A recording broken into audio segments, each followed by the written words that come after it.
Selamat pagi kelas 10. Kita ketemu lagi dalam pelajaran sejarah Indonesia bersama dengan Ibu Rika. Kali ini kita akan membahas tentang asal-usul dari nenek moyang Indonesia. Ada beberapa teori yang menyatakan asal-usul nenek moyang dari bangsa Indonesia. Teori yang pertama yang akan kita lihat adalah teori dari Profesor Dr. di mana dia mengatakan bahwa nenek moyang bangsa Indonesia berasal dari satu rumpun yang sama yang namanya rumpun Austronesia, di mana dia berasal dari Asia ya. Orang-orang ini berasal dari Asia. Profesor Kern membagi Austronesia itu menjadi dua bagian, yaitu Proto-Melayu dan juga Deutero-Melayu. Kita akan lihat satu persatu.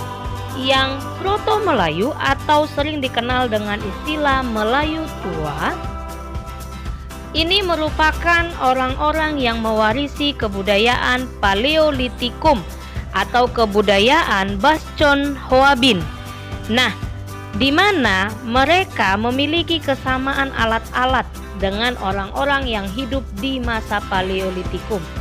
Suku bangsa Indonesia yang termasuk anak keturunan ini adalah orang Dayak dan Toraja. Dayak di Kalimantan, Toraja di Sulawesi. Yang kedua adalah Deutero-Melayu atau sering dikenal dengan istilah Melayu Muda. Kalau Deutero-Melayu ini mewarisi kebudayaan Perunggu atau sering dikenal dengan kebudayaan Dongson. Nah, suku bangsa Indonesia yang termasuk keturunan ini adalah orang-orang dari Jawa, Melayu, dan Bugis.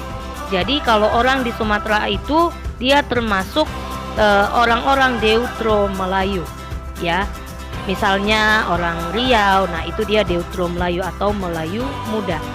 Kern mengemukakan ini berdasarkan bukti dari kesamaan bahasa, kesamaan alat perang, dan nama-nama hewan yang mereka sebutkan itu sama dengan kebudayaan sebelumnya. Ini adalah pendapat dari Kern. Pendapat yang lain ada pendapat dari Van Hein Gelder. Apa yang dikatakan oleh Gelder? Dia menerangkan bahwa sejak tahun 500 sebelum Masehi mengalirlah perpindahan penduduk dari Asia ke pulau-pulau di sebelah selatan daratan Asia, atau terjadi yang namanya migrasi dari Asia menuju ke selatan, termasuk kepulauan Indonesia. Nah, ini disebut dengan Austronesia. Austro itu artinya adalah selatan, Nesos artinya adalah pulau. Bangsa Austronesia mendiami wilayah yang amat luas, meliputi pulau-pulau yang membentang dari Madagaskar sampai ke Pulau Paskah dan Taiwan, bahkan dia sampai ke Selandia Baru. Nah, kita akan lihat teori ini melihat adanya kesamaan artefak-artefak yang ditemukan di Indonesia dan di Asia. Kamu lihat gambar ini, Nak. Ini adalah artefak-artefak atau benda-benda peninggalan zaman dahulu yang ditemukan di Asia. Benda-benda ini ada kesamaannya antara di Indonesia dengan di Asia. Makanya dinyatakan seperti itu oleh Gelder. Kita lanjut. Teori yang selanjutnya berdasarkan teori Muhammad Yamin. Muhammad Yamin ini adalah orang Indonesia asli, dan dia juga menyatakan bahwa Indonesia itu tidak dari mana-mana. Dia mengatakan bahwa bangsa Indonesia itu berasal asli dari Indonesia. Kenapa dia menyatakan seperti itu? Karena dia melihat bahwa banyak penemuan artefak maupun fosil tertua di Indonesia dan jumlahnya sangat besar. Jadi kita itu asli dari negara kita sendiri. Itu berdasarkan pendapat dari Muhammad Yamin. Yang selanjutnya ini adalah pendapat dari Max Muller. Max Muller ini mengatakan bahwa bangsa Indonesia itu berasal dari Asia Tenggara. Kenapa dikatakan seperti itu? Karena terbukti dari persamaan suku bangsa yang mendiami. Misalnya Indonesia mirip dengan Malaysia, Brunei Darussalam, dan lain-lain. Jadi Max Muller mengatakan kita ini dari Asia Tenggara. Teori yang selanjutnya itu berdasarkan teori William Smith. William Smith mengatakan bahwa dari bahasa dari bahasa nenek moyang bangsa Indonesia itu adalah bangsa yang berbahasa Togon, bangsa yang berbahasa Jerman, dan juga bangsa yang berbahasa Austria. Nah, bangsa-bangsa ini adalah bangsa-bangsa yang berbahasa Austronesia, itu mendiami wilayah Indonesia, Melanesia, dan Polinesia. Jadi dari bahasa kalau William Smith. Kita lanjut, teori yang selanjutnya berdasarkan teori Muhammad Ali. Muhammad Ali mengatakan bahwa bangsa Indonesia berasal dari Yunan, Cina Selatan. Pendapat Muhammad Ali ini sebenarnya dipengaruhi oleh pendapat Kern yang mengatakan bahwa bangsa Indonesia berasal dari daerah Mongol dan terdesak oleh bangsa-bangsa yang lebih kuat, sehingga mereka menyebar dari arah selatan hingga sampai ke Indonesia.